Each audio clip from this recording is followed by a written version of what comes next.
In fact, I've written an article for Keep the Faith magazine, double page spread on where are the female musicians. BBC Songs of Praise came in March to film us, and that is still online. If you go onto my YouTube channel, Millicent, Stephenson, Saxophonist, you'll see the show there. And also being on Premier Radio, Maria Rodriguez's show, to talk about the same thing.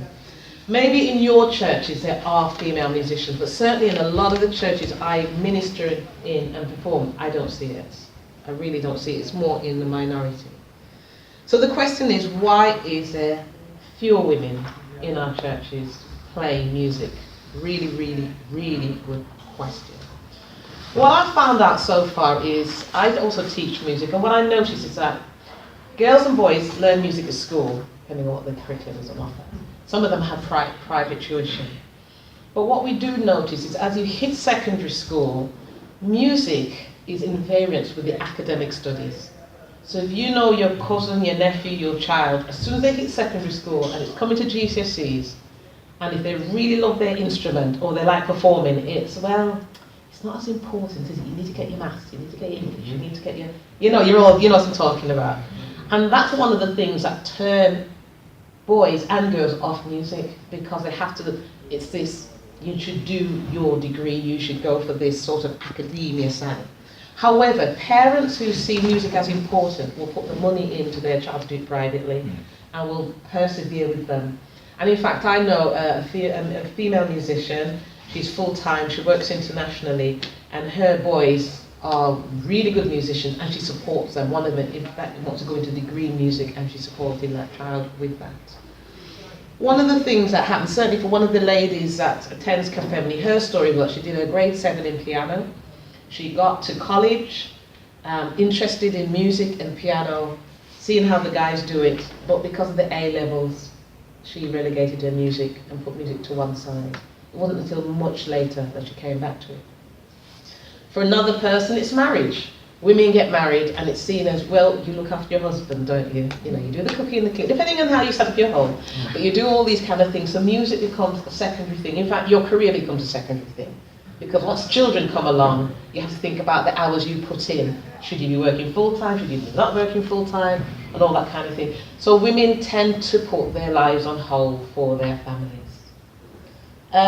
For some people, it's about caring for the elderly parents. They've got ill parents and so on, they've got to care. We've got invisible barriers for women as well. Like Juliet mentioned, girls don't play drums. It's not seen as girls that play drums. If I was told girls don't play sax and you blow like a man, you know, you get those sorts of things. So some women I've found, they said to me, well, it was difficult working with guys because they spoke a particular language in music.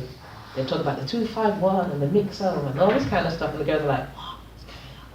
And so they feel a little bit behind the music language. For some of the girls I spoke to, some of the women, they felt a bit put down because some guys were, and I've had it as well actually, where they kind of, oh yeah.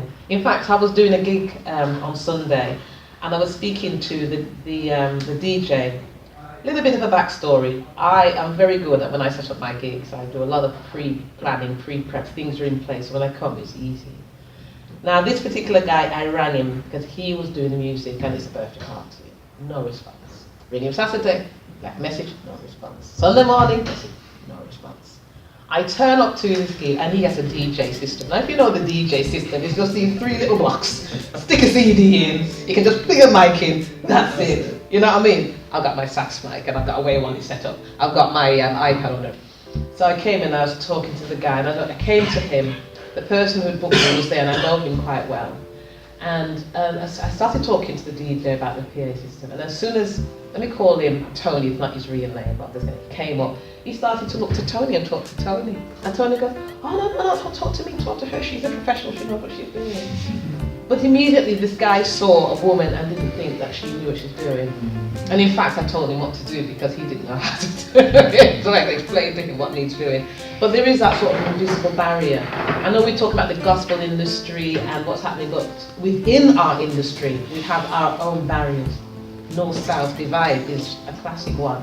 Many times I've said to Juliet when things are happening, I said, okay, you said it's UK, but I only see London here. You know what I mean? Or about Manchester, Liverpool, Birmingham, Wales, you know. there's a bigger arena in the UK, Scotland, Ireland, if you want to go out of the way. So. Sometimes as women we do lack confidence. We do lack that ability to just kind of say, excuse me, I don't really understand. That does happen, and that does put some women off. And certainly in my experience when I was learning the saxophone, it was, if you know the instrument and you blow it, you know it gives you squeaks and squawks and it doesn't sound very good sometimes. And in the early days, people didn't like my playing, especially in church, there was a particular sister who would like, just be quiet and just stay over there and play, you know. And sometimes, you know, you go to play in a band and if you had a mic, your mic was switched off, you know, that kind of thing that happens. What can we do going forward in terms of women and music and the gospel industry? Well, one thing I would say is, here is Cafemni. Cafemni is there to support women in music. Not just to have a chin wag, not a coffee morning. It's hands-on, it's practical. Time of prayer, time of fellowship, time of networking, jam sessions, vocal training as well for singers. And the other side of the music business is actually promoted and women are helped with that. So please give them my number, give them my website. We have a Facebook page for Cafemni, and if you can't find that, my website is, turn my back, MillicentStephenson.com. Millicent Stephenson with a PH. But the Cafemni website is coming as well. What can you do where you are? And I think that's really important. We can have a big agenda, we can have a big report, but each of us have to do something where we are.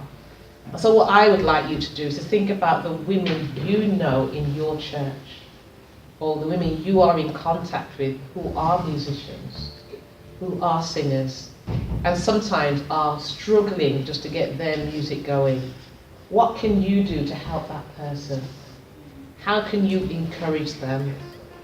Yes, you can give them my number. Well, what can you do? Do you always say to them, have a go?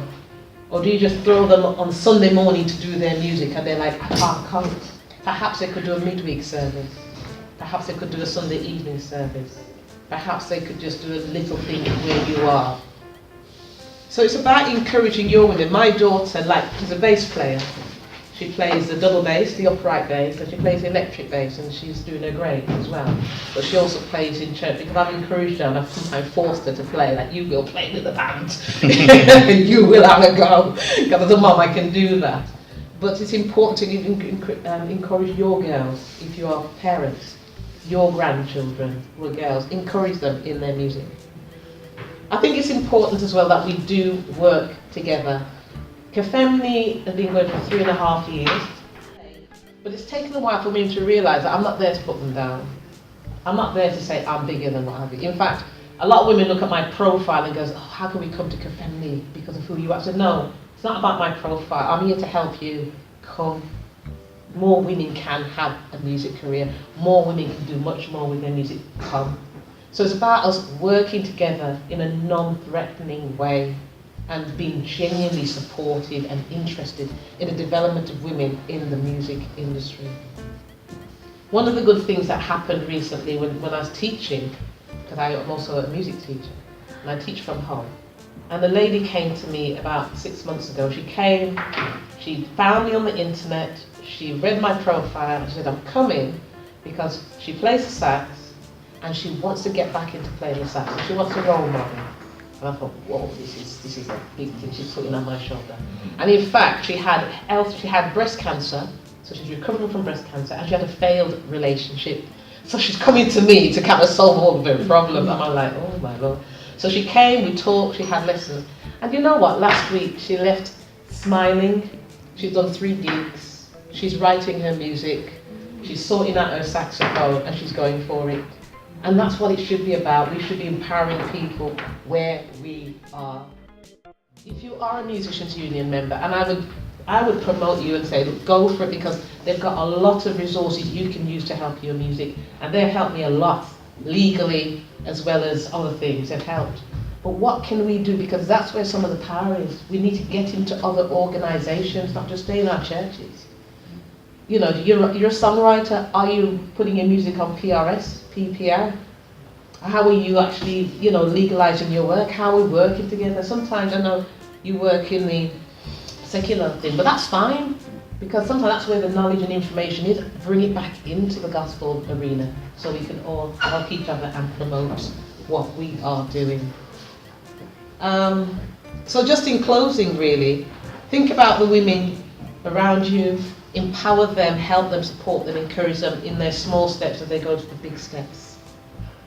Give them out my details. I'd love you to do that, as I will be giving out your details when I find out about you, because I'm very good at networking. I just hook people up. That's what I do with family. People contact me, this is happening, and I just let the women know, this is happening, are you interested? Go for it. That's what we do. Because together we can do it, we can achieve. It's when we think that we don't need the next person, we will fail. Because on our own, we'll get to a point where we can't push the bar. We need to pull it, to push it together, and together we can create a very, very strong industry in the UK. Thank you. Wow.